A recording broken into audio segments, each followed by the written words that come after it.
All right. Hello, everyone. Thank you so much for joining me and my guest on this Friday night. I'm trying my best to make your lockdown and your MCO as entertaining and as informative as much as possible. No point we stay at home and don't do anything, don't enjoy ourselves, and don't learn something, right? Today I'm very excited that I have with me a good friend and also the country manager for Stashaway Malaysia, Wong Wai Ken. I want everyone in the comment section to say hello to Ken. Okay, I'll call him Ken. He's my good friend. He's gonna tell us all about how to get rich in this pandemic and how to grow our money so that we become mega billionaires. Is that right, Ken? Well, somewhere in the middle lah. But, see.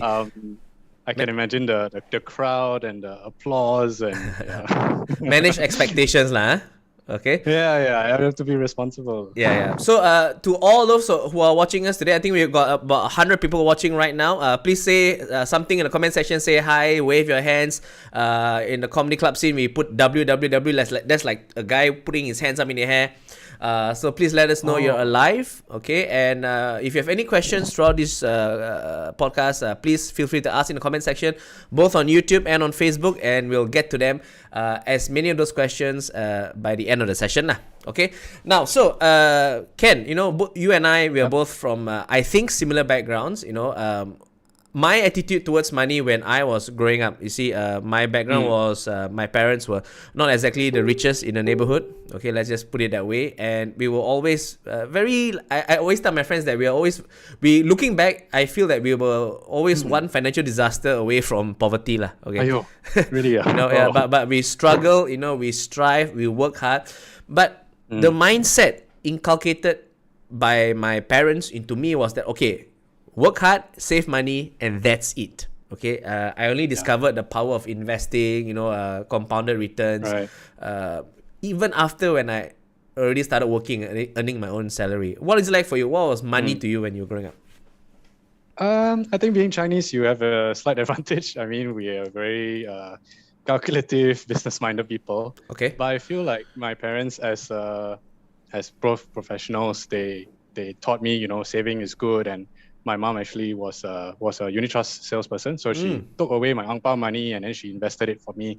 Didn't know where it went, but I knew that it was growing lah. So every once in a while, she would show me, oh, here's a balance, here's how it grow, got new fund and all that kind of thing. So it was nice to have that at the side. I also feel like there is a balance, right? We shouldn't always just think about being rich as a means to an end, right? Like you have to enjoy your career, you have to be good to people.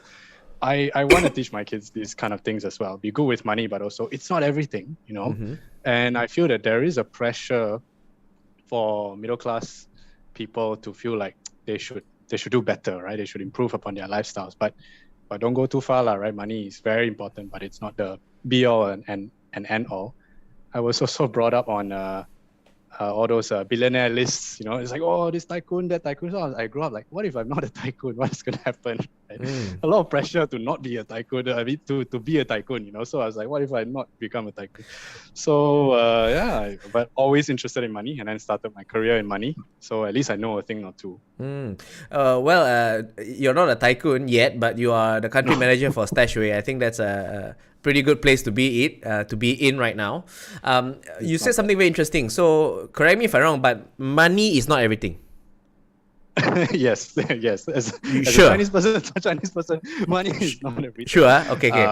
Yes. Okay. I'll get back to you on that, but we'll discuss that later. Like, let me know when you're a billionaire, lah. Money is not everything. Okay, that's very interesting. Okay. Already, not even 5 minutes into this podcast, I'm really learning something new. All right. So okay, now so you have a different skill set than me.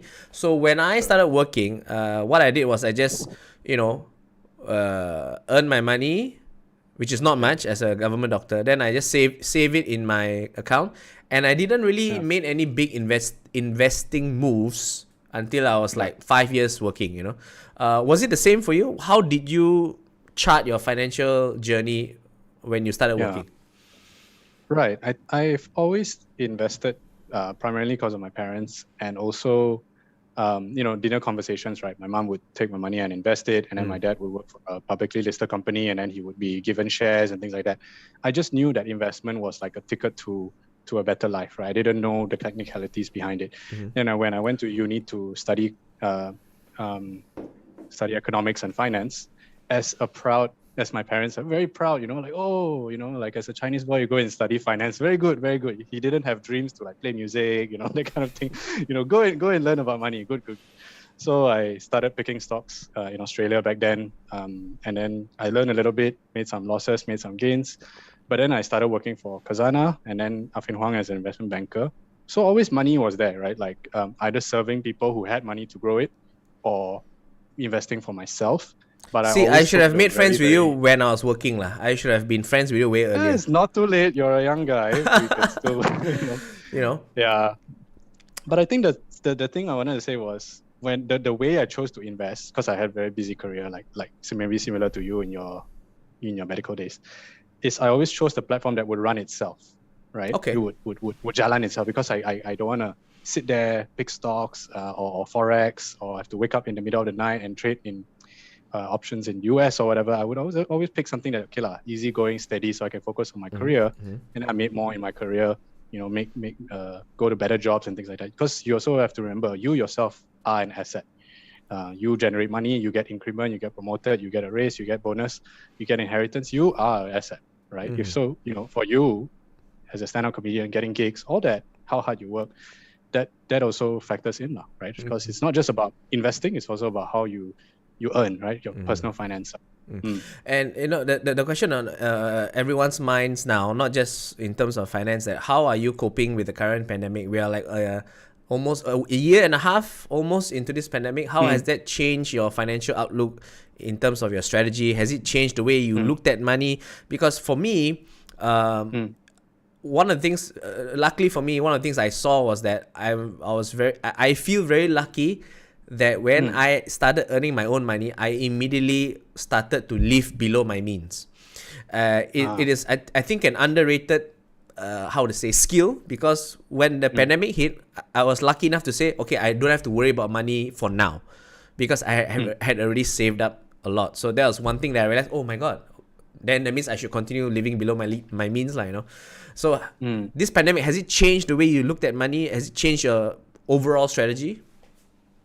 Yeah, so the pandemic obviously hit people very hard, both in terms of their health as well as their pocketbook, right? Their wallet.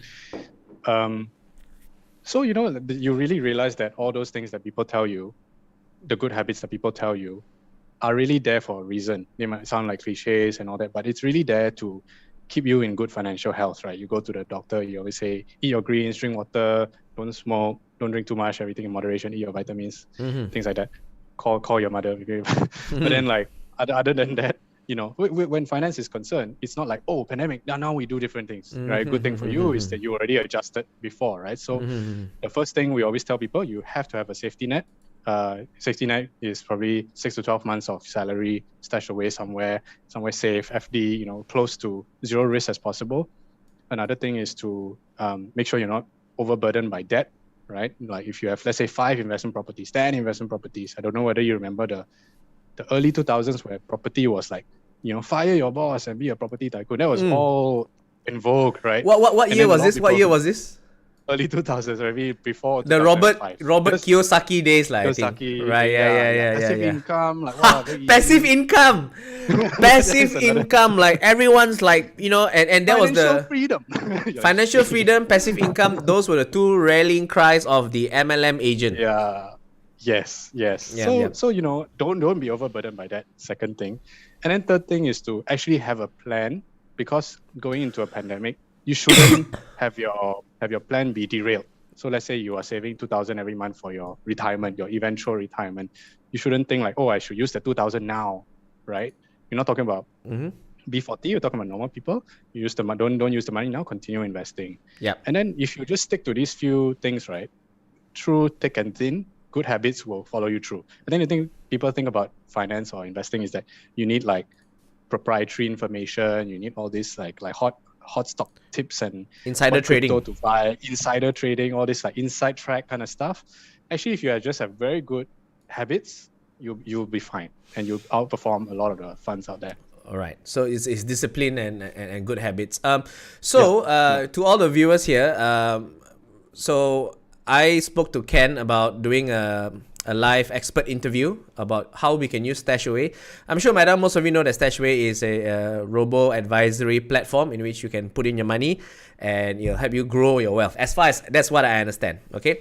And in conjunction with Stashaway, today we have a promo code for all of you current and potentially new Stashaway users. Okay. If you enter the promo code DRJason, you can see it below my face right here, DRJason, you get 3 months of no management fees for 3 months of your freshly added funds. Okay, the keyword is freshly added. Okay, so you must put in new money into Stashaway, and then if you put in DRJason, for the first 3 months, no management fees. I am also going to put in new money and put in my own promo code. So already as you should. Already I win. Already win already. You know what I mean? Already win now. Win. So I'm going to ask Ken some rather tough question. This has not been pre-agreed upon. He doesn't know the questions. Okay, I'm trying to glean from him as much information as possible for the viewers. Okay, Sure. I don't want to pay lip service. I want you viewers to get something out of this. And remember, everyone watching, once again, thank you. And if you have any questions, we'll take the questions and we'll get our expert here to answer as best as he can. Right now, so before I ask the questions, Ken, in a nutshell, can you tell us what is Stashaway in your own expert words? Yeah, I think it shouldn't be overcomplicated, right? Stashaway is a digital investing platform. You deposit money and then we put it to work, right? The technicalities and all that you'll learn along the way, right? We diversify your money by investing it globally. We have a decent track record, 3.5% to 17% per annum gains.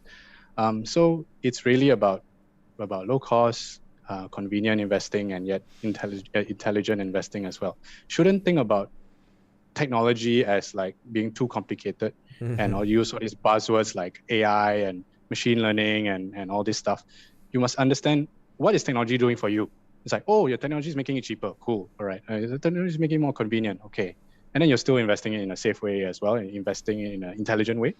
That's all you need to know, right? The technology enables you to invest.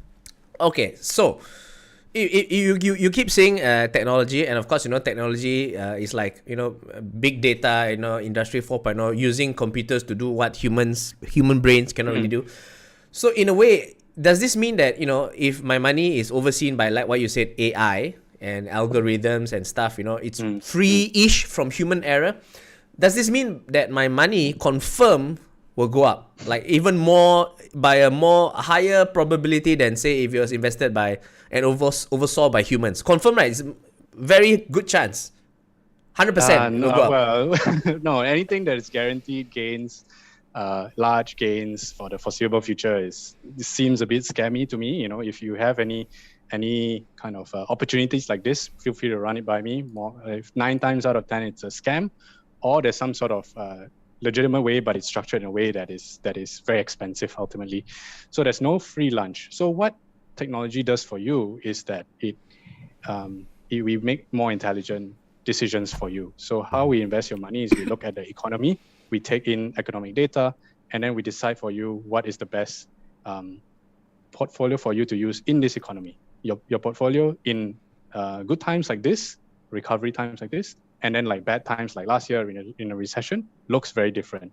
In bad times, for example, you would have more bonds, more gold, more protection overall. And then in good years like now, more tech stocks, more consumer discretionary, more cyclical kind of investments, right? So it's really about harnessing data to make the right decisions. It doesn't mean that in the short to medium term that it could go down, it could go up. I'll show you my portfolio later on, then you can see there is ups and downs. Of course, COVID is there as well. The markets are not immune to these kind of things as well. So technology helps you make better decisions. It doesn't mean you confirm, guarantee that it's up only, right? There's virtually no such thing. So, in a nutshell, technology enables you to, first of all, we cut costs, right? So technology lets us not have any agents to disturb you, not have any branches to inconvenience you, go down there, sign things, put thumbprint, all that. You can just sign up using your laptop, your handphone. And ultimately, when it comes to the investing side, we use ETFs, which is inherently low risk, inherently low cost, also low risk because it's diversified. Put that together to form a portfolio for you. And like I said earlier, change it according to the economy, right? So the easiest way I would say to analogize this is, if it's raining outside, you wear a raincoat. If it's cold outside, you wear a jacket. If it's hot outside, you wear your singlets and shorts. You don't have to marry your portfolio, right? You only have your wife, you have your kids, fine. But your portfolio can change, and we'll change it for you according to what's the economy doing, right? Okay. So it seems more hassle-free and nimble lah, as we go forward. Okay. This question came to one of my friends. So in the early days of me using Stashaway, I was telling my friends, hey, Stashaway is this and that, and one of my friends asked me a very important question, which I didn't think about until he asked it, right? And luckily, I tried to search for the information. It's there, but I just want to put that question to you. So if, let's say, Stashaway suddenly goes bankrupt, okay, does it mean that all my money is gone? Is my money protected in any way, shape, or form? Yeah, definitely, which is why we are regulated by the Securities Commission. Wherever we are regulated. We were started in Singapore, and we are regulated there by the Monetary Authority of Singapore. I know you want to move there, so I let you know in advance lah. You can use Stashaway in Singapore as well. In Malaysia, where you've left us behind and your parents are still here or whatnot, we are still regulated by the Securities Commission. And with that, it's not just a rubber stamp. It's actually a very strenuous process to operate at a very high compliance level. So there's this one technicality which I just want to explain very briefly, very simply. So there's this thing called a trust account, where you invest the money inside, it goes to this trust account. This trust account is overseen by a third party. So we can only tell this trustee to invest and withdraw the money, right? So I cannot run away with the money. I can't say, please transfer all of this to XYZ in Bermuda, right? I can only ask them, invest the money as stated, or withdraw it back to the client. So that's why we cannot run away with your money. And it has nothing to do with our solvency or as you say, going bankrupt and all that kind of thing. You don't have to stand in line, take a haircut as a creditor, that kind of thing. No such thing, because if we go down, touch wood, we don't go down. But if we go down, we will sell your ETFs that we own for you and bring it back to Malaysia and then distribute the money back to you. So you will get what you have, however much it is valued at that time, right? And we will give it back to you. So you don't need to worry about us as a solvent kind of entity. As long as we're in business, we'll continue to grow your money. But in case we go bankrupt, you will get whatever your portfolio is worth at that time. Yeah, and this was quite calming to me, because I have friends in Singapore who have dealt with, I believe it's the Money Authority in Singapore. Am I right? Monetary Authority. Monetary Authority in Singapore, and confusingly acronym MAS.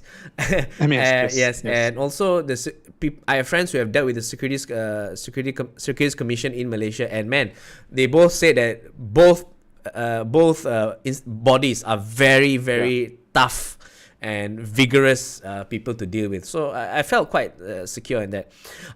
So this is a question which a lot of uncles will just ask you directly. Uncles, okay. Uncle. So okay. Stashaway gives better returns than banks, especially their FDs. Am I right or not? Okay, so you have to compare apples to apples, not apples to durians, right? So if you're talking about bank, which is basically no risk, you can compare that to, like, say, FDs or whatever, right? So we have this service which is called Stashaway Simple. We offer very, very low risk for a projected rate of 2.4%. So 2.4% is like what you can expect if you use Stashaway Simple, right? So that one is taking no risk. But if you use our other service, which is the ETF portfolios that a lot of people use to invest globally, that one you can expect between 3.5% to say 17% per annum, and depending on what kind of risk level you take. So that one you can compare to your unit trust lah. Maybe your unit trust gives you 8 or 9%, 10% maybe, but that one a bit higher fees, actually a lot higher fees. So if you actually take the net return, the ETF portfolios are more comparable to that. So just in a nutshell, is it more than bank being risk-free? I say yes if you use Stashaway Simple, if you're taking no risk. But if you're using our ETF portfolio, globally invested, then that's more comparable to your unit trust lah. Just better, smarter, better looking, that kind of thing. Right. Okay. Just let you know, Ken, a guy named SC Koo has just, I believe, made a Okay. deposit or whatever. 100% management fee waived for 3 months. Awesome. Thank you, SC Koo. Oh, I didn't thanks. expect. Wow, live on air. Yeah, I didn't expect to make a sale live on air. You should do your research. And well, you put a small amount perhaps to try it out, fine. Yeah. But then do your research as well before you really put in bigger sums. Yeah. Thank you very Yeah. much for your support. Thank you, SC The Koo. promo And code- there's an interesting question, a very straightforward question from Daniel Tan, which Yep. I think we can take it now. Sure. May I know what do you invest in? This is a big question. Oh, Actually. me? Oh, me? Yeah, sure. So I'll show you later my account, but I have over 100,000 in Stashaway itself, so I actually do use it. I have unit trusts that I've invested in since the beginning. I haven't sold them. I have this lovely 1.4 thousand square feet apartment that I want to get rid of the debt from. I have some stocks still in Australia that are long-term. I don't want to touch them, some blue chips. Malaysian stocks I don't touch because I have the unit trust for that. And recently, in the last 2 years, I also dabble a bit in crypto, but only like 1-2% of my overall investment portfolio. So I don't think I qualify for the laser eyes yet, but that's a space that is also very innovative, very exciting, but it's very volatile at the same time. So these few things, I don't have too many things. I don't do too many I don't have an investment property, for example. Don't do forex. Don't do Malaysian stock picks. So those are the few. I like to focus on my career, so I earn a lot. I did a calculation, and every year I earn 20% increment on my salary. So since I started until now, every year I've gone up 20%, which means I'm doing something right. So my investments, that side, I want to keep it as simple as possible and hassle free. Yeah, so that's why it explains me like it's not just like, oh, I do this, therefore you must do. Yeah. Some people really like certain ways of investing, right? And nothing wrong with that. All right. So now, as far as I've been using Stashaway, like you said, it's all just an online interface. Okay, on my app, on my mobile phone and my desktop. Okay, and I do see the convenience in that. But however, like I said, with traditional banks, they have a relationship manager. They have there's a personal touch, right? So for example, if I have a question, a query, I can just give my relationship manager a call or a WhatsApp. So since Stashaway doesn't have that, so what replaces that personal touch, or is there something to be gained from not having a personal touch? Yeah. So we actually have a full-time in-house customer experience team. They perform customer service type roles, and they are actually very well versed in the product. They also understand markets quite well. So you can reach out to us at support@stashaway.com, or if you're already a user, you can use the WhatsApp button. If you have any queries, admin or otherwise, you can also email us. As I said before, but you can also call us, and the number is on our website. So you can email, call, you can WhatsApp us, and we can serve you in whatever way, right? Like if you, hey, where my money go? Or I can't log in, or why went down yesterday 2%? Why went up yesterday? Well, trust me, when it goes up, no one calls us. When it goes down, people are like, hey, why? Because if it goes up, they're like, hey, I'm very smart lah. Everything is on them. But when it goes down, sometimes people want an explanation, right? So that's what we're there for as well. So if you open your Stashaway app, you will see the WhatsApp button there. So you can actually talk to us, and it's real people, actual intelligence, not artificial intelligence. Right? So, all right. Okay. Yeah. Okay. There's some rather basic questions here. We just take them as we go. Vincent Van Gaal, obviously not his real name. Can invest in US dollar instead of RM? ? I see. So I don't know whether Vincent is Malaysian or not, but if he is residing in Malaysia, and if he's Malaysian, then you can only invest in ringgit. But if let's say you are an international audience, maybe international superstar like just Jason, you got fans all around the world, you can open a Singapore Stashaway account, and that one you can deposit USD. Okay, USD, we have a minimum of 10,000 USD. But if you don't mind waiting a few days for the minimum amount to reach the level where we can invest it, if you got 2K, 5K, just put and then it will accumulate over one or 2 days. Then you can invest. So long story short, Singapore can, Malaysia cannot. So Malaysia need ringgit. Okay. Hope that answers your question, Vince. There's another question by Michael Boone. I think this falls under basic investment principles or guidelines. Should we invest fully into Stashaway, or how many percentage of our savings do you recommend to put into Stashaway? Okay, so let's start. Let's take a step back and look at your paycheck, right? So once you pay off your necessary expenses and all that, you take out your EPF. You should definitely put aside 20 to 30% into investing. Okay, then the rest is for your normal expenses, for your running your day-to-day life, So don't think that when you invest that time, everything should go into one thing. You should also structure your portfolio in a way where it meets your risk preference. Okay, so you should definitely have maybe. You should break down your portfolio. And what Stashaway is very good at is for the international side of your portfolio. So let's say you've decided, okay, I want 50% of my portfolio to be local, then you invest it in stock market or funds or whatever, and another 50% you want to be global, then we can inhabit that space, right? So you can use this for the foreign part of your portfolio. So do a bit of structuring. Don't just everything I sailang and then use one or not. Have a few platforms, right? There's no silver bullet. So use 3 to 5 different platforms, and then if you are one of them, that's fine, right? So I would say, if let's say you're a young grad staying at home, you can actually choose to invest more, because what's going to happen, right? Your parents are not going to kick you out on the streets.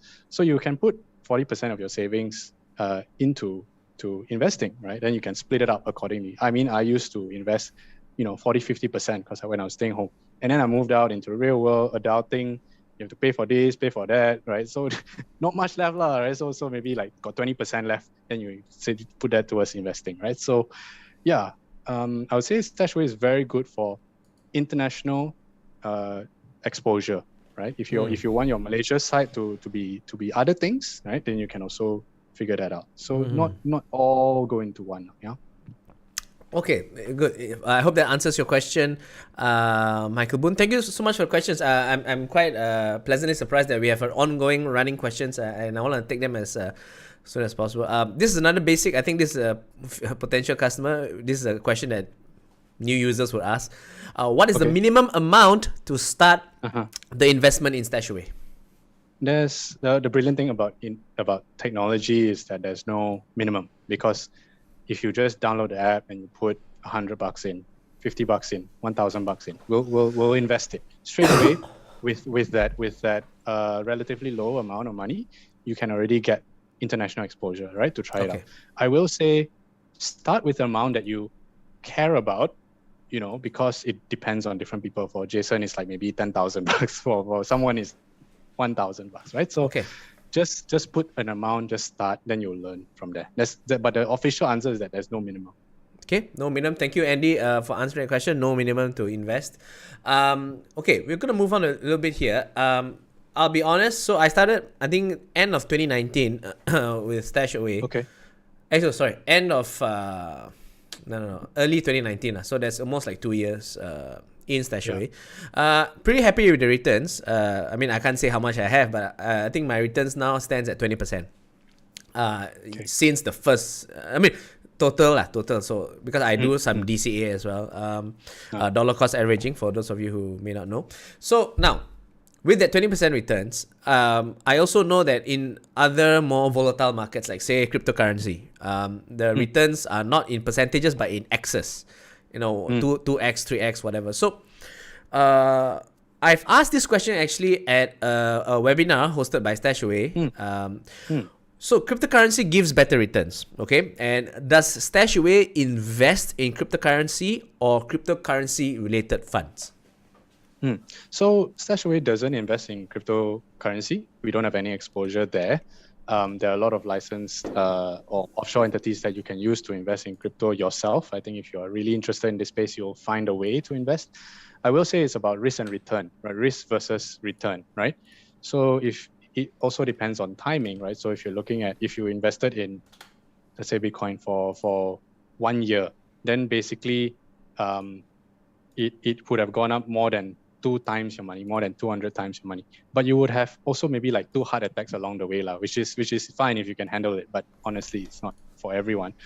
And then if you look at this year to date, right? 1 year sounds very short, but actually it's very long, right? But if you just look year to date, right, 6 months, Bitcoin has gone up from 30,000 all the way up to 60,000. And at 60,000, we expected it to go to 100. And lo and behold, it came back down to 30,000. I'm not saying this with happiness, right? I also have a little bit in Bitcoin. I'm saying this as a reminder that when things go up and they're very hot, you can look with hindsight and say, hey, I was a genius. But the smarter way to do it is to have, some allocation to things that you're interested in for your long-term wealth, including Stashaway, including your funds, including stocks, including cryptos. And then when they go up or down, you rebalance, right? So you don't live and die by the returns that you've invested into those different platforms. So if let's say you're a crypto maxi, right? Then go up 50%, and wow, I feel super rich. Then go down, and then you feel super depressed. So it's not good for your emotional state. Right? So you should really diversify, have a little bit of everything, and then when it goes up, you rebalance, right? So I'd say right now we don't have any exposure to crypto. There's a lot of ways you can get exposure to that. I will say this about crypto, is that Bitcoin is just one thing in crypto. There's a lot of other things that you should definitely learn as well. So that opens up a whole new asset class for you to get lost in and explore. Okay, Ken, I'm just gonna for some reason the video is blanked out. I'm just gonna capture it again. Okay. Sorry. Let me see. Window capture.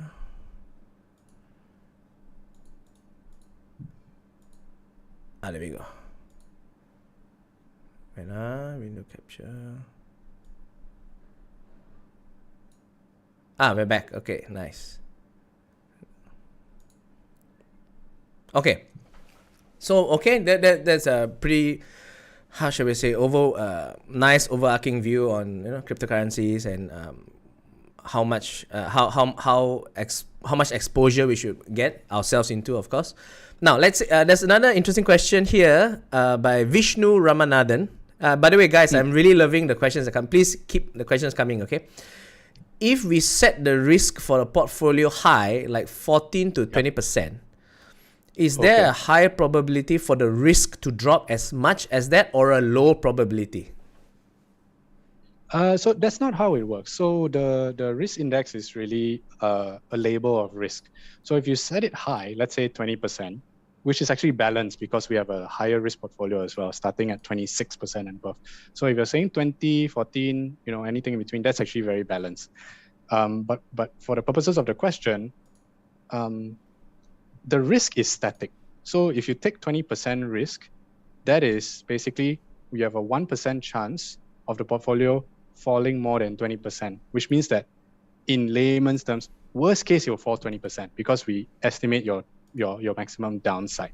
So that's how you should look at things. Are you comfortable with the potential downside of 20%, right? So it's not like the risk will drop.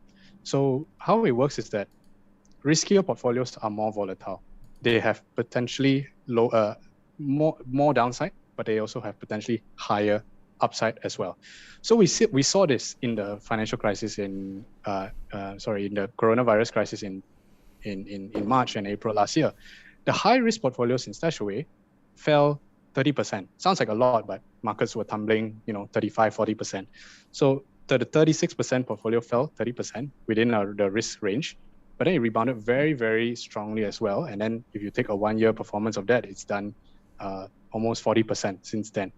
So, it's really down to risk. If you take high risk, you'll be more volatile, more potential upside, more potential downside, which I want to slip in an additional nugget here is if you have a long-term horizon and a high-risk preference, then only you should choose a high-risk portfolio. You shouldn't be like, I want to get rich tomorrow, so I maximize my investments and then take the highest risk one. Because if it falls, then you got like, I cannot, and then no time to recover. Then you need the money straight away. You wanted to buy a house, now you need to buy a condo, right? So if you have short-term objectives, you should take a low-risk portfolio. and you can have multiple portfolios on Stashaway, by the way. And if you take high risk, you better have a long-term horizon, right? 5 years plus. So you can go up, you can go down. You're not pressured to sell. You can let it recover, and then ultimately make those lovely gains, right? So you shouldn't think of investing as just returns. It's risk and returns hand in hand. And if you want to take higher risk, be sure you have iron stomach and also have long-term goals, not like, Right. oh, tomorrow I want to be rich, I max it out and get rich. So, Nice. yeah. Take home is iron stomach lah, and know your risk lah. Iron stomach. Okay. Now, so Ken, there is a very persistent commenter here. Let's just take the bull by the horns. Okay. Sure. So thank you, Jim, for this comment. He says here, please review. I'm assuming he's addressing the fellow commenters and fellow viewers. Please review their Google review at Stashaway Malaysia before investing in it. A lot of customer stories about their operation discrepancies, and he's chomping at the bit lah for your answer. So what is your answer? Okay. Yeah. Sure, fair enough. I mean, I think first of all, no business, no whatever is perfect, right? And if you think about people who comment or rate on Google, very likely is maybe they get a bit disgruntled and then they put a comment there, right? But I'm also sure we have some decent comments as well. By and large, our Play Store rating and all that is quite high, 4+. Yep. But for that particular event, that particular customer that said that there was a discrepancy, I remember this case specifically because we care about what customers think, because we want to give them a good experience. So what this customer did was he had a very marginal gain. It was like 0 point something gain.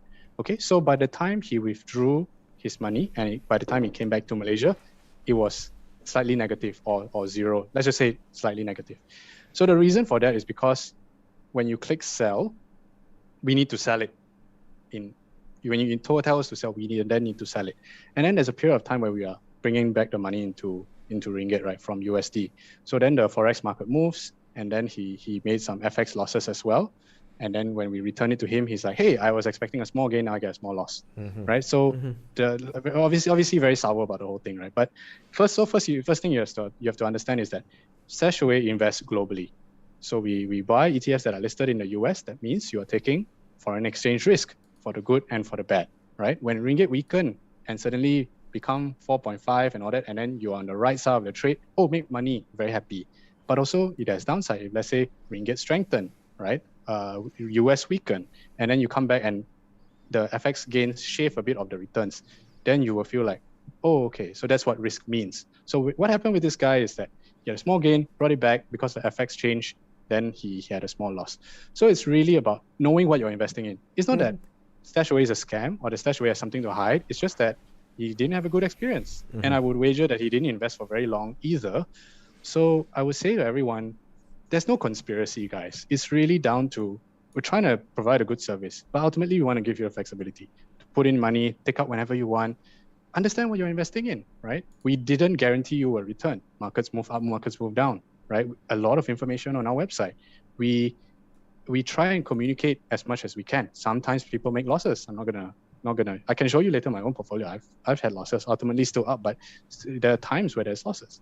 So when you have losses, make sure you understand, why is there a loss? Okay, ETFs sometimes go down. Let's say tech stocks go down, and then it impacts your portfolio, right? Gold goes up, it affects your portfolio. So by and large, understanding what you're investing in is very important. Be accountable for your own actions, and ultimately, if you're happy, rate us highly. If you're not happy, talk to us, right? So it's fair. All right. Thanks, Jim Yo, for that comment and questions. I hope that has answered your question. And knowing Ken, if you have further questions, you can just PM me, directly message me, leave your email, and I'll get Ken to get back to you. And I'm sure we want to make sure that there are no discrepancies in terms of what Ken is saying lah. Okay, and I'd like to thank Nai Chow. She has sent 150 stars when you were answering the question. 150 stars. For those of you who don't know, I don't know how she gets 150 stars. For those of you who don't know, 1 star is 1 USD cent.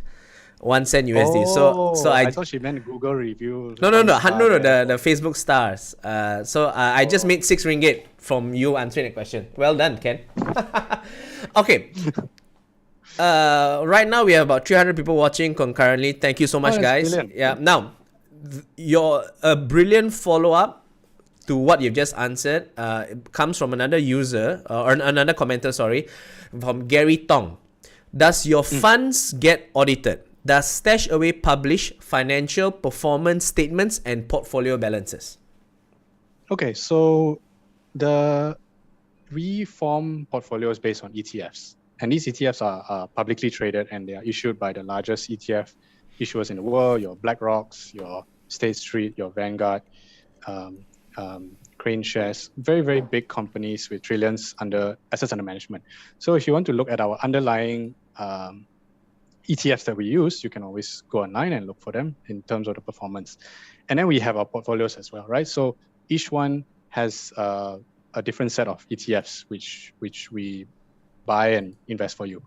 And every month, we will send you a monthly statement that shows everything that we've bought and sold for you, including small rebalances and things like that, the performance, and ultimately there's audits at different levels. So every year we get audited by the SC, and then they look at our trustees, funds, and how much we have in our portfolio, reconcile that, and then on a daily basis as well, we make sure total holdings match what is in our ledger. So there's accountability at different points along the way in terms of the operations. I'm just trying to think about what else, right? So it's just a very transparent thing, right? Like if you want to see what transactions we made for you, you can see that in the app. If you want to wait for the monthly statement, we give you a monthly PDF. If you really think there's a discrepancy, some customers also ask us like, I want to know down to the cent, FX, this and that. They also request from us and we send to them, right? So nothing to hide here. The things the investment vehicles we use are very well established, and we ourselves are regulated, right? So there's really nothing to hide lah. Yeah, I have used the app ever since I started, and even on the app itself, you can actually see precisely, like there's a pie chart that shows you where your money is going broadly, and then you can also see like what the money is being done. The last time I checked the app lah, so everything is literally at your fingertips. So now when it comes to a macro view about investing lah, okay, they say that when times are bad, cash is king. Okay, probably some uncle told me, and somehow it's always caught in my eye. They say that when times are bad, cash is king. So right now we're in the middle of pandemic, stock market is not good. Isn't it better that I hold cash instead of just stashing it away in Stashaway? Well, I'd say in terms of cash is king, it's good in your safety net. But when it comes to investing, you shouldn't have too much in cash, right? Because otherwise it just gets eaten away by inflation, and you don't want that to minimize your overall buying power in the long term. So long-term inflation is 2% a year. And if you really look at your returns, let's say your fund gives you 5% returns net of fees, then you're really only getting a real return of 3% because 2% disappears from inflation. So I would say that cash is definitely not king. Cash is not junk either. I don't want to get a bumper sticker. Wow, cash is king, and so kwachong, right? No lah. I mean, cash has its purpose, but cash is not junk either. So I would say that bumper sticker. The US stock market is actually doing very well. Okay. Wow. Yeah, it's not that it's not doing well. It's in 1 year, if you look at 1 year's time period, it's actually done 35+%. So if you actually invest your money, it can grow much faster than your FDs and definitely inflation. So investing is incredibly important to stay ahead of that. And even though there was a pandemic and we're coming out of the pandemic, there's always asset classes that tend to do well. So in the pandemic, it's not like, oh, okay, sell everything, go into cash, right? No, it's no. That you can still invest in bonds. Bonds give you a good 5-6%, right? Gold did very well last year and year before that. Gold did 20% in those 2 years. And then now that we are emerging from this COVID situation, a lot of asset classes are doing very well, right? Like oil, which was terrible last year, is great this year. US equities roaring back. Tech, which did very badly beginning of this year, is now slowly coming back. So there are things to invest in, which is why we change the portfolio from time to time. In a bad time, you overweight certain asset classes. In good times, we change it to more things that are suited to a growth environment, inflation environment. Okay. Can I quickly ask you? So you meant there are two words that I see come up very often when I read the FAQs on Stashaway. One is rebalancing, one is reoptimization, which I think you have touched upon. Okay. So yep. I try to get my head around it. What exactly is rebalancing? What is reoptimization? It sounds like it's the same thing. It's not, but I will explain it quite simply. Rebalancing is basically the act of keeping the risk the same. Because if, let's say, you have five ETFs in your portfolio, one or two will grow in relative terms to the other, right? Let's just say one goes up, one goes down, right? So as a proportion, one or two ETFs might take a bigger portion of the portfolio. So to rebalance it back to the risk, we sell the ones that have made some gains, and then invest it back into the ones that have gone down in relative position to bring the risk back to normal. Because let's say you're invested in a 16% portfolio and you don't do rebalancing, then the risk might creep up to something that is not desired, right? So we rebalance it on a daily basis to keep it stable. Okay. Reoptimizing is the act of is a term that we use, right? So reoptimizing is changing the constituents of those five ETFs in the first place. If first you have A, B, C, D, then suddenly we have D, E, F, G, right? So that is what I mean by reoptimizing and rebalancing. Oh, okay. Right. Understand. There's a very astute question which requires I think it's actually two questions in one question. Okay, check this out. From Damansara Jaya 88. Okay, 3 years younger than me. The pandemic never happened before, while ERAA was built on historical performance. Gladly, my Stashaway investments rode through okay. How was this possible, and how does ERAA learn from this? Yeah, so ERA was not particularly born out of the pandemic. ERA, for those of you who don't know, is our investment framework that is proprietary to us. Our CIO is the architect of it, and it's basically a systematic way of investing according to what is happening in the economy, like what I described just then. But I think we model ERA or ERAA based on financial crises that have come and gone. Economic cycles happen every so often, on average every 10 years. Before this, it was the global financial crisis. It was a surprise as well, right? Before that, it was the tech crisis in 2001. Before that, it was the financial crisis, Asian financial crisis in 97, 98. And before that, it was like 89 before I was born, or around the time I was wearing Pampers. It was like, there was another Black Monday or something. So these things will occur. The pandemic is not the last financial crisis that you and I will go through. There will be something, but the point is that when you have a diversified portfolio that is resilient, right? Meaning it has investments in different asset classes. So when some don't do well, let's say you have an investment in tech, and then tech don't do well during coronavirus, but gold and bonds tend to do very well. Consumer staples, utilities do very well. So now we're in good times. Gold will not do well because it's risk on, right? People taking risk again, and then tech will come back again, oil will come back again, bonds will be lackluster. So it's not that we built it perfectly for COVID, but we built it for financial shocks, right? So it's not about everything you silang into Tesla. When it's going well, okay, you feel amazing, right? But when it's not, you're gonna feel like, okay, which kidney should I sell first, right? Like you shouldn't live life like that. You should be diversified, go up in a steady way, go down not too much, and then ultimately in the long run, you'll still make more money than concentrated portfolios anyway. It's data is out there that diversified portfolios are, do very well in the long term. Okay. So Damansara Jaya 88 said good explanation. There's another question here, which I believe is an avenue for you to show off. By Baxter Tan, how much is Stashaway's total asset under management? Okay. So earlier this year, we we announced that we now manage over $1 billion US. So that's across Singapore, Malaysia.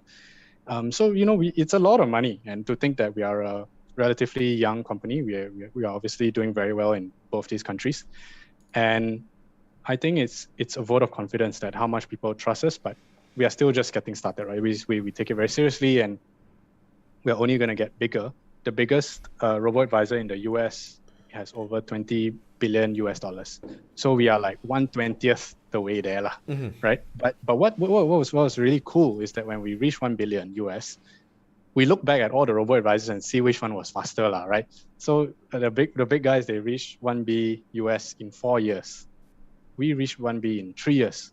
So like that was a really cool thing. Obviously, they started back when they were pioneers, but still very cool, right? For a startup like ours to do so well. So yeah, over 1 B US. All right, over 1 B. I believe it's reported in the Star recently. This is a question from Kang Hian Heng. By the way, guys, I'm really happy with all the questions that are coming in. We are sustaining a pretty good, retention rate of viewers. We have 170 on YouTube, 135 on Facebook. Just now we reached 170 on Facebook, I think. So thank you so much. I'm really happy and really excited. I think we're going to go a bit longer than usual because we've got so many questions. Ken, I hope you're happy to just stay on for a while. Yes. Now, okay, by Kang Hian Heng. Okay, can the speaker share some opinions of Can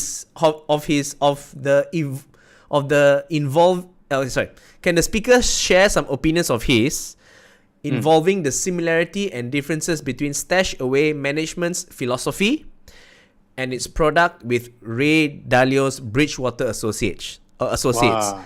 And did Stashaway invest in commodity markets or related ETFs like hydrogen ETF? This one is veteran investor lah. Okay. Sounds like you know a thing or two. Yeah, come on. So I love being challenged like this. Yeah.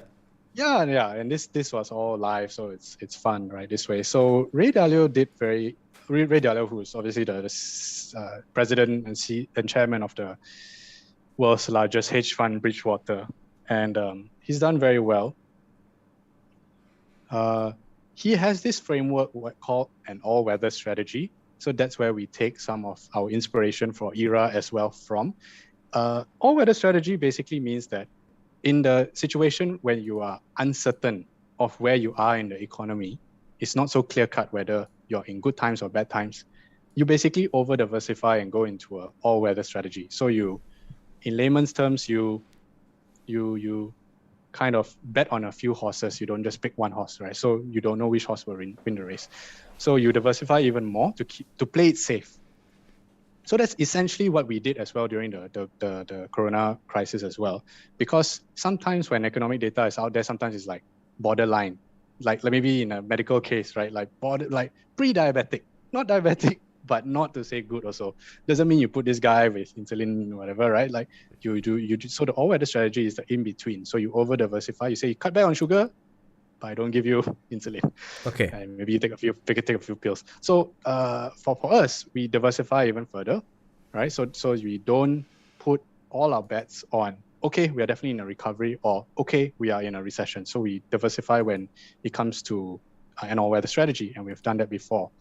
So I think when it comes to cyclicals doing very well, like copper, like energy doing very well. Hydrogen, a bit too niche for us. We don't invest in that.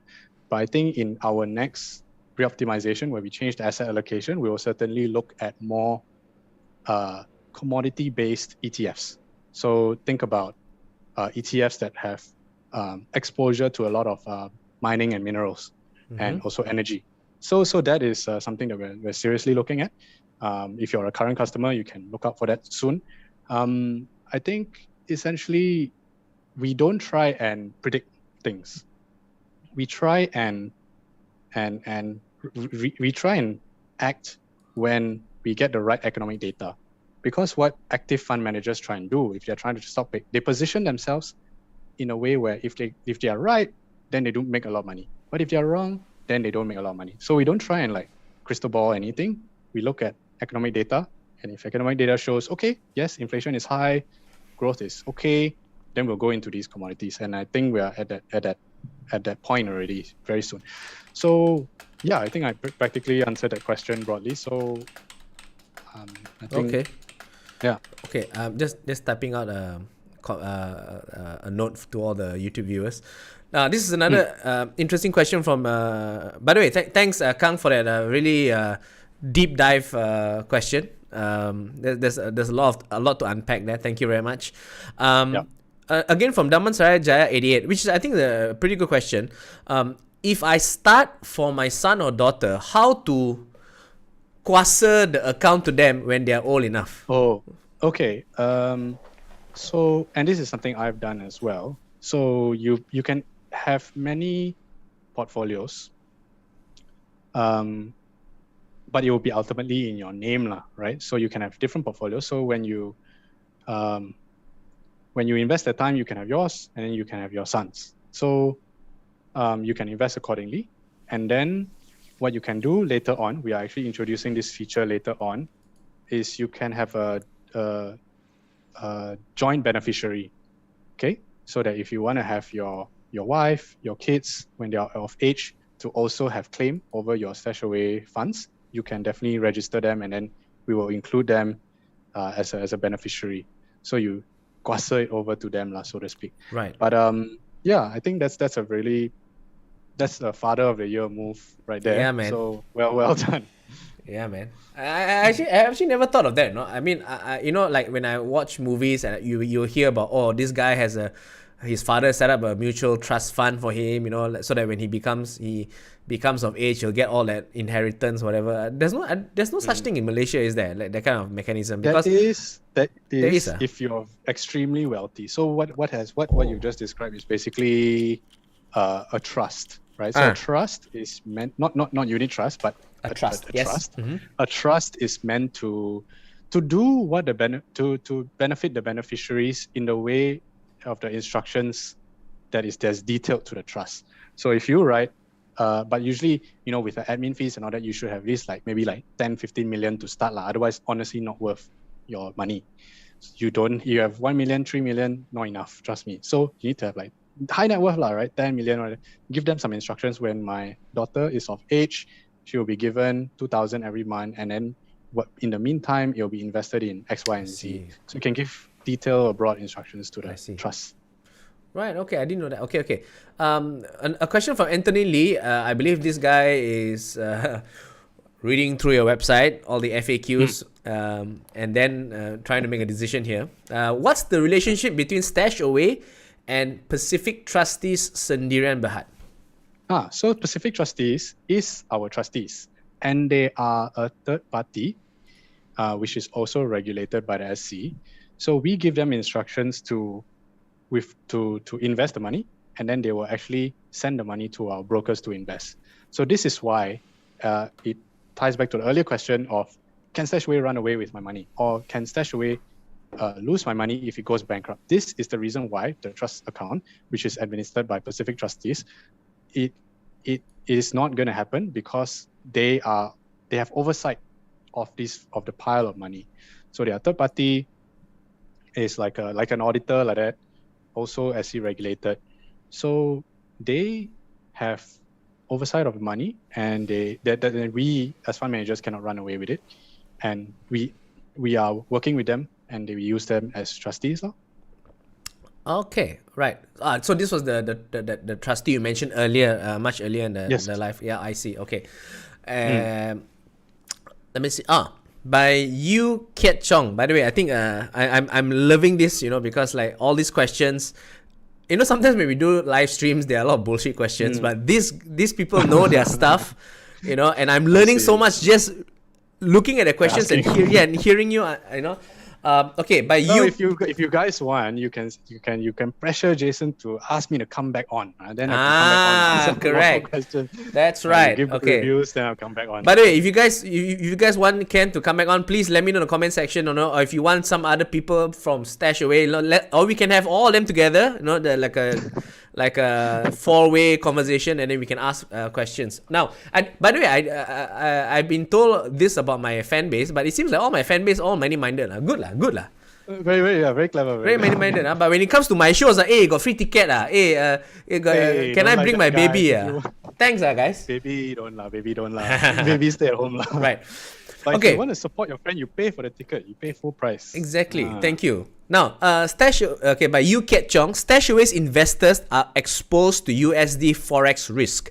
Are there any plans to introduce Stashaway Malaysia Fund or MYR Fund? So actually, it's not purely USD. So we invest in the US market, and the ETFs that we buy is denominated in US dollars. Correct. But actual exposure itself may or may not be USD, because let's say we buy a Chinese tech ETF, which is listed in the US, the underlying FX risk you are taking there is yuan risk, right? So because we are so diversified, it's actually basically a basket of FX. So when you see some FX losses and all that, it's not just against the USD, it's against the whole basket of different currencies in there versus ringgit, of course. So that's the first thing. And the second thing is, when we look at Malaysia, there's already a lot of services out there. So we feel like the way we can value add the most is by giving people exposure to overseas markets. And the ETFs in Malaysia are not particularly good lah. There's not too many for us to buy and structure portfolios around. So for us, we're going to try and keep things global.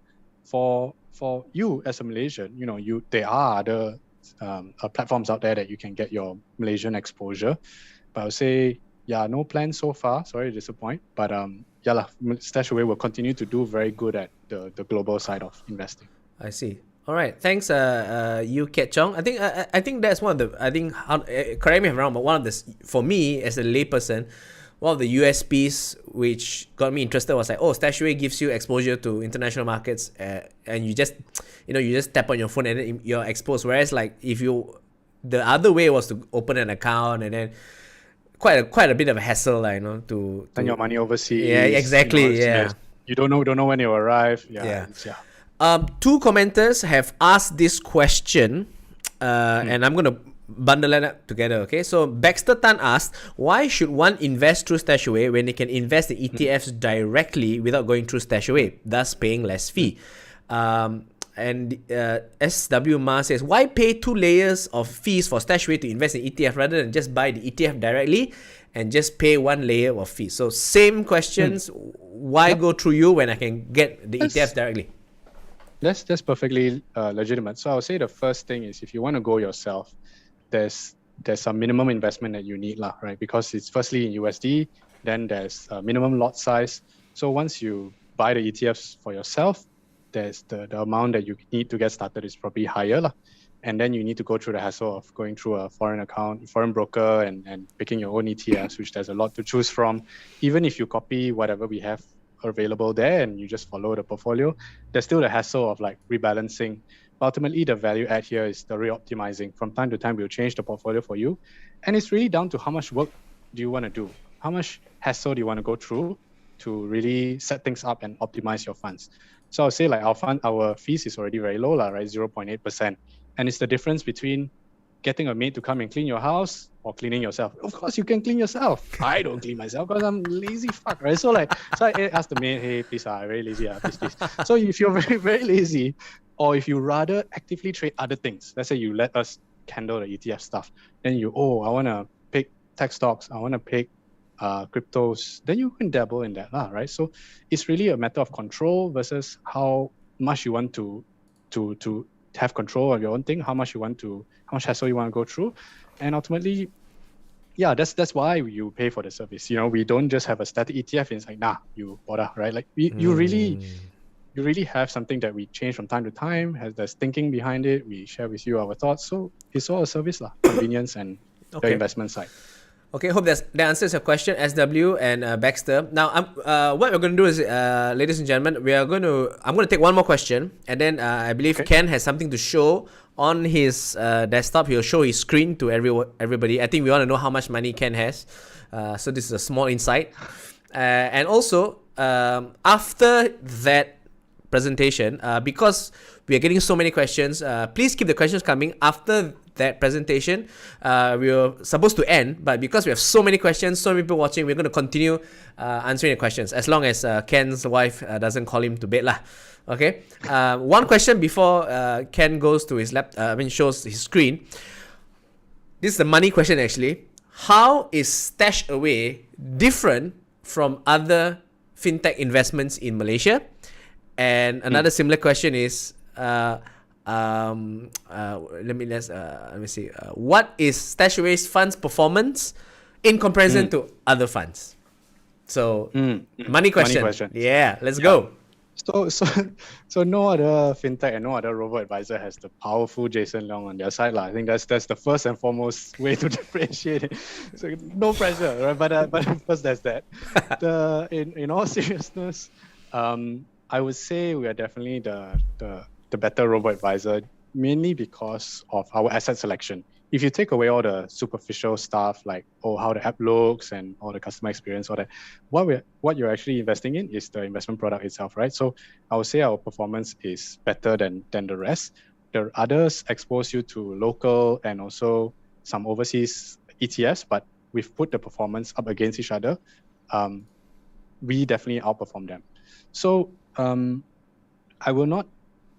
cannot give you any specific numbers because I think what I can share with you is our performance. I cannot share with you other people's performance, right? So our performance since our inception, we've done 3.5 to 17% per annum across the different 12 portfolios that we have lah. And we update the performance every month on our website, so you can go and see the latest there. Okay. So let's do a little bit of a demo. I think some people want to have the comfort of seeing how the thing looks like. I really wanted to show you the mobile app because it's brilliant and a lot of people are mobile first, but because of sharing screen, I think it's easier to do it on the laptop. But the layout is not very difficult in the mobile app anyway. So let me share screen. Okay, so can you see my Stashaway portfolio here? Yep, we can. Okay, so my pet peeve about demos, if people show me demo, okay lah, you can show you anything lah, right? Like show you real or fake also, I don't know lah, right? So my pet peeve about demos is that I don't know whether it's real. So when I started with Stashaway and I did demos, I say, hey, if I'm the country manager and I want to show how little I have, I don't mind, right? Like I don't take things personally, and I can show you how well it's done, right? So what you see here is the home screen. And it's very easy because it shows how much I have, and then it shows me the different portfolios that I have. So here is a balanced portfolio, 20%. Here's a risky portfolio that I've named Son's Education Portfolio, 36%. And then I have Stashaway Simple, not much here because I usually transfer what I have to the other ETF investment side lah. Okay, so before you have a portfolio, when you're a new customer, you will be faced with this screen: general investing or goal-based investing. If you're like some of the savvy people who have asked great questions already, you just have to click general investing because I believe the experience is better this way because you know how to invest already. So you can click high risk or core. I'll click on core because it's low risk to balance. If you want higher risk, you can click higher risk. So what you have here is the slider that you can adjust the risk. So if you go here, you can see, okay, how much is in equities, how much is in commodities, international and bonds. And when you click this, you can see what sectors are represented there. You can see IJR, this one small caps, healthcare, consumer discretionary. Okay, so then you continue, then you put in money, and then this account will be funded. Okay, that is how savvy people do. They like certain asset allocation and then they go for it. If you are a little bit new to finance, all you need to know is your own goals. So you click goal-based investing, then you can pick a goal here. Then we recommend a portfolio for you, okay? And if you pick a retirement, say everyone needs to retire at some point, you put in these inputs when you're going to retire. Let's say you need 10,000 every month. How long you want this to last? Let's say EPF gives you 2,000 every month from your own contributions. Then what you need here is 5 million by in 30 years lah, because I'm around 30 years old now. In 30 years, you need 5 million. This is inflation adjusted as well, which the number seems very scary. So you need to put 2,000 to 3,000 a month. And then after this, when you click continue, we recommend you a portfolio that looks like this. So this is the portfolio that we have recommended to you if you put in the certain inputs. Okay, so I'll go back. And it's very easy because after that, basically it's about putting in money and taking out money, right? So you can see here what the performance is like. You can see here I started since day one. The coronavirus hit the portfolio. It went below my principal, but I continued to dollar cost average. If you have eagle eyes, you will actually see that in this period I invested more. So you see like the steps are a bit more steep in this period. So these are my gains. You can see my gains, my percentage gains. Ken, can I just stop you right there? There's a question that a lot of people have been asking. If you can go back to the okay, what is the difference between time weighted return and I believe money weighted return, which is the other one? What is the difference? It's time weighted. So time weighted is basically we take the first time you invest, and then the last time you invest, and then we take the percentage gain from there. So it's just based on time, right? Whereas money weighted is, let's say if the first time you invest, you put 1,000, okay? And that 1,000 has gone up 10%. Then the last month you put in, let's say 50,000, which is a lot more. And this 50,000 has only gone up 2%. So it will weight the chunk of your money, which is bigger, more to the returns. So it will be closer to 2% than 10% because your 50% that you put in recently has done, 2% only. So that means if let's say every month I put in, okay, let's say I start in January and every month since January I put in 10,000 ringgit. So at the end of the year in December, the money weighted return is basically 120,000, and then and how much more is now? That's the money weighted return, lah. Am I right? Yes, because you dollar cost average. But if you time weighted, then you'll see what you put in January and what it is now. Oh, I see. Not taking into account what you put it in between January and December, lah. Yeah. Okay. In other ways, it's like saying like how well you have timed the market, lah. Because it's time weighted is something that professional unit trusts and fund managers use to measure themselves. But if this is all too technical, confusing to you, I also sometimes is like, I just want to know how much money I made, lah. So I made 16,000 divided by 71,000. Then that's just a simple return, right? But the reason why you can't just use simple return is, let's just say in the interim before you look at your gains, your investments went up 200%, but then crashed down to negative 300%, and then ended up somewhere around 20%. So like, tachi lah, you go and like make my position, make my investment so volatile, and then in the end it's just like embedded in one number, which maybe doesn't tell the whole truth. I see. Which is why you have this money weighted time, all these technicalities. But if you really just want to know your simple return, you just take your gains over your net deposit. All right. Okay. Please go on. Sorry, that's a. Oh no, great question. Yeah. And then assets, you can see what you're investing in. There are different ETFs here you have for you, right? And then if you click, let's say, small caps, then you can learn now, right? If you can learn, then you'll go to a third-party website to detail the ETF for you. And a lot of information that you can have on here, so I won't go into that now. You can just play with it yourself. I'll just show you two more things. One is how to put in money, very easy. More actions, deposit. And then if you set up a direct debit with us, meaning we've linked the bank account, you can already do a recurring. See, like I have this here. Okay. Or you can have like a one-time deposit. So you schedule one time your bank account, Chinaman lah, use public bank and then put in the amount, put in the date, and then deposit. Oh, which one I want? Okay, general investing, or I put son's education portfolio. Then just jalan lah from there. Okay. Take out the time. You just click. Let me click here. You just click withdraw lah. Yeah. Okay. Withdraw. Then you answer a few questions and then get your money back in the bank account that you've chosen. Yeah. So there's a lot more. I would say as Malaysians also, you want to get promos. So you use your unique code here. You share with your friend. You both get a discount. That's always nice. Yeah, you can see I've referred damn a lot of people already. Nice. And yeah, that's it lah. Yeah, that's That it lah. screenshot is just to show your boss that you're doing work lah. There's a lot the more that I referrals. refer that I didn't put in. Trust me, so it's flex of it. Time to get that's Mr. very Ken. easy. Time to get Mr. Ken here a raise.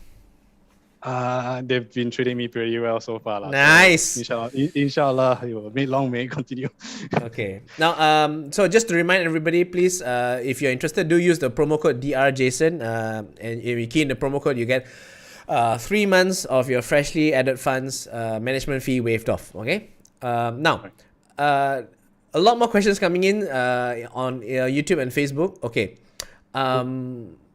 Does from Dexter Kang again? Does Stashaway have a policy on how frequent portfolios undergo rebalancing or reoptimization, or only when it's needed? Yeah, so rebalancing, we do it every day. We have the capability to do it every day as is needed. Because you seem like a pretty technical guy, basically we will rebalance when it's over 20% of the allotted weightage. So if something is like, let's say 5% weightage, like let's say gold is 5% of your portfolio, 20% of that is 1%. So if it goes up to 6%, we won't rebalance yet. But if it goes to 7, then we cut and it goes back to 5. We cut 2%. And then if, let's say, you look at reoptimizing, we only do it at a strategic level. Strategic level in fund management means long term, as opposed to tactical, which is short term. So on a strategic level, we see things, will this portfolio hold for the next 1 to 2 years, right? Now that the economy given is as such, right? Recovery. Then we will change the portfolio. So far we have been around for 4.5 years. 4 years, sorry. We've changed it 3 times. So it's not like I wake up or my CIO wakes up and he's got a sore lower back. And suddenly he's like, I simply changed. It's very data driven. So we look at the model. The model tells us everything is fine, no need to change. The expected returns don't change much. But let's say if something does change, we go into another economic environment, then the expected returns change and it's something that is long term, then we change it. Right? So it's not like we're not a high frequency churn, that kind of thing. So okay. Yeah. Okay. Once again, thanks guys for watching this live stream. I cannot tell you how happy I am that the support that we have gotten and the number of questions in both quantity and quality. I'm sure Ken will agree. Yes. Some people have expressed that they want you back again. So let's get you back on. No choice like this. I have to. No choice. You have to. My fans love money lah. Okay. There are a few questions which I believe are quite basic user questions. Let's just get this over with, and then we can call it a night, because people I think they're going to sign up with Stashaway soon lah. Okay. Now, would you recommend one-time deposit or constant investing considering the market dip situation? By Alex Go. So Alex, I think it on a normal basis, dollar cost averaging is the way to go. You can see how I did it as well, right? Like normal steps like that. Yeah. But if you have a lump sum, you also shouldn't silang the whole thing in. So you can load your portfolio first. Let's say you got a windfall of 50,000. You don't have to put a 50,000 in one go. You can put 10,000 into the investment every week. So it takes you 5 weeks to put it in. And then after that, let's say you put 1,000 every month. Then you go like that. So even when you have a lump sum, you don't have to just silang the whole thing in, right? I get very nervous when people get too kanchiong and want to put everything to work now, because market might be like this today, like this tomorrow, like this tomorrow, the day after, like this, right? So you want to make sure when you space it out, you dollar cost average, you are taking not just from the top, you're taking some from the dip as well, which is great because you can buy more. And then on long term, as long as the markets are up, then you'll be fine. So dollar cost averaging takes timing out of your investing strategy out completely. Dollar cost averaging and long-term investing takes timing out of investing completely. It's not like should I press the trigger or not? In fact, you should have pre-programmed responses to certain events. So let's say March last year, very exciting time for the wrong reasons. when markets fell 5% or more, personally, I will put more money in. I'll get, very nervous, see the markets, read a bit. But I know that in a diversified portfolio, it's perfectly fine. It's not looking at one single stock which could go bankrupt, let's say like an airline or let's say like a new tech company, right? So I pre-program. If markets fall more than 5%, I can just invest more, which is what I've been practicing. I practice what I preach. So yeah, long story short, if you have a normal gaji, just every month put some. If you suddenly have a windfall, let's say bonus, increment, whatever, you can put that amount over a short period of time as well. Okay. Yeah, I think pretty much everyone I've talked to said that DCA is the best way to go to. I myself have DCA'd into Stashaway. Another question, which this is again a very common question, usually again by people who are interested to sign up already. By Daman Sarajaya 88. Once again, I think he's the commenter, the top commenter in YouTube, of at least for my chat. Stashaway is in Singapore and also in Hong Kong. Any difference with Stashaway Malaysia? No difference. So the underlying currency that you use to invest is the home currency, Hong Kong dollar in Hong Kong, Singapore dollar in Singapore, Malaysia ringgit. But the underlying ETF portfolio is exactly the same, with some small regional differences. So in Singapore, they have an income portfolio because there's a yield there that you can earn some like steady income in Sing dollars. That one is based in Singapore. With Malaysia, there's some people here which may invest. They have a portfolio that's denominated in British pounds, because we use British pounds. We use the UK market to invest for people who have more than one or two home loans. So that is capital controls by BNM.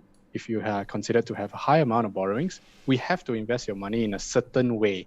So that's why if you answer the questions correctly when you sign up, you will either invest in the US one or the I see. or the UK one. No difference between the two in terms of risk return in the long run. No need to worry. It's just capital controls. So the underlying ETF portfolios exactly the same. US based, whatever most people will get. All right. Okay.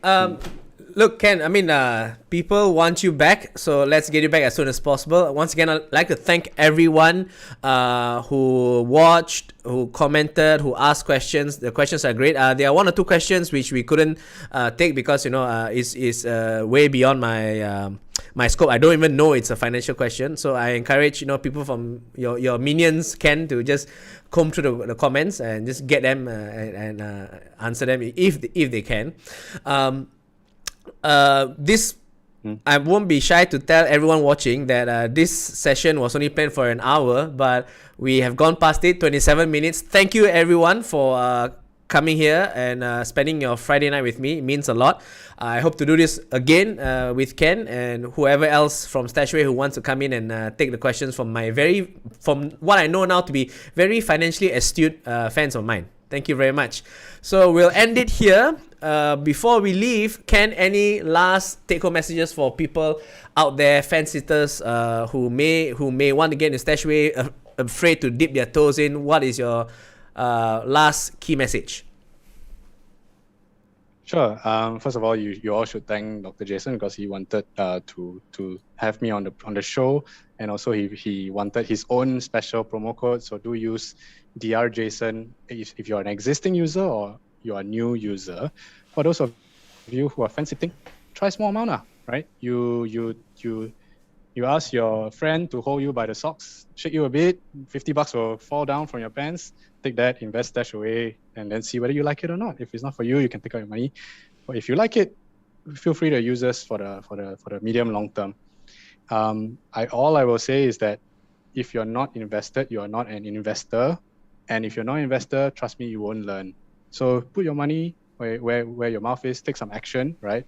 Inspiration is very cheap, lah. You go here, watch a TED talk or whatever. You go get fired up, but you don't do anything. No point. So do take a bit of action. We are up against the weekend. Do a bit of research, put some money in, and we'll see you down the line. All right. Okay, with that, ladies and gentlemen, thank you so much. I believe, based on the reception here, this will be the last time I talk to Ken, the country manager for Stashaway. Thank you very much. I hope you have a good weekend ahead. And I just want to say, aside from Stashaway, I know things are tough right now. That's the reason why I bring a lot of content online, just to talk to people, cheer people up. I know it's tough. Please hang in there, and I'll see you on the other side. And at the next live stream video or whatever videos I post on my Facebook. Follow me on social media, Facebook, IG, even LinkedIn, and on YouTube. All right. Thank you, everyone. Thanks, Ken. Thanks to all who came and commented and asked questions. I'll see you again very, very soon. Okay. Bye-bye. Have a good weekend. Yeah.